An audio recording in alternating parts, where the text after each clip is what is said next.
Good evening. We're at Buckingham Palace on the second day of Donald Trump's state visit, with the US President praising the relationship between America and the UK, saying it was the greatest alliance the world has ever known.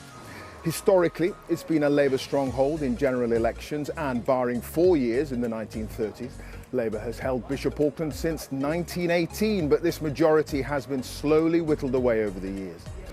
Yeah, the continuing problems there of rail commuters in this part of the country. Well, around 1.5 million young people will actually be eligible to vote in the upcoming election for the first time. And they're an interesting slice of the electorate because, of course, they were too young to vote in the European referendum back in 2016. So how will they cast their votes? What do you think's going on there? What's going on out there? I hope it's just a blip. I worry that there's a change in attitude towards knife injury, that people are becoming better educated in how to cause more damage. We are dealing with a generation that are angry, that are disheartened, that have been neglected, that are let down, that no one really cares about. Roisin Kevill is part of Martin Griffiths' team, an outreach worker based in the hospital. She can offer the direct support some families need as patients recover to prevent young people turning to violence. But going back to the Foreign Office travel advisory today, there is a real sense here for the people of Sri Lanka that the bombers, the terrorists in the minds of some, should not be seen to be winning. Well, the weapons issue is a thorny one. The Kurdish Peshmerga have made it clear if they're going to take the fight to Islamic State, they need an update in their weaponry. Almost as far as the eye could see, left and right, a tide of humanity.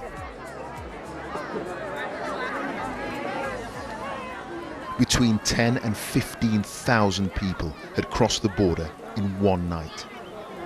Neither side in this war is making any significant territorial gains. The fighting simply grinds on, with civilians inevitably caught in the middle.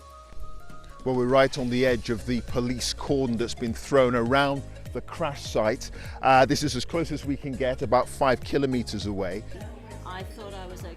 Judy Coverdale is one of those who escaped with her life. Okay, so that's the fire front there. This is a fire front, and it was just like a volcanic plume, just growing and growing, red.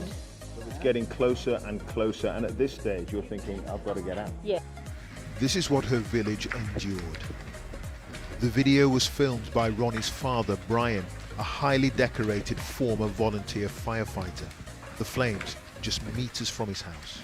British couple stranded in Japan on the cruise ship Diamond Princess say they've tested positive for the coronavirus. Sally and David Abel have been talking regularly about their experiences on social media. They're among the 74 British nationals on board the ship. According to the Foreign Office, they will be evacuated in the next few days. Okay, Laura, thank you. Laura Koonsberg there, our political editor. Well, that's it. So goodbye from me, now on BBC One. Let's join our news teams where you are. Have a very good evening.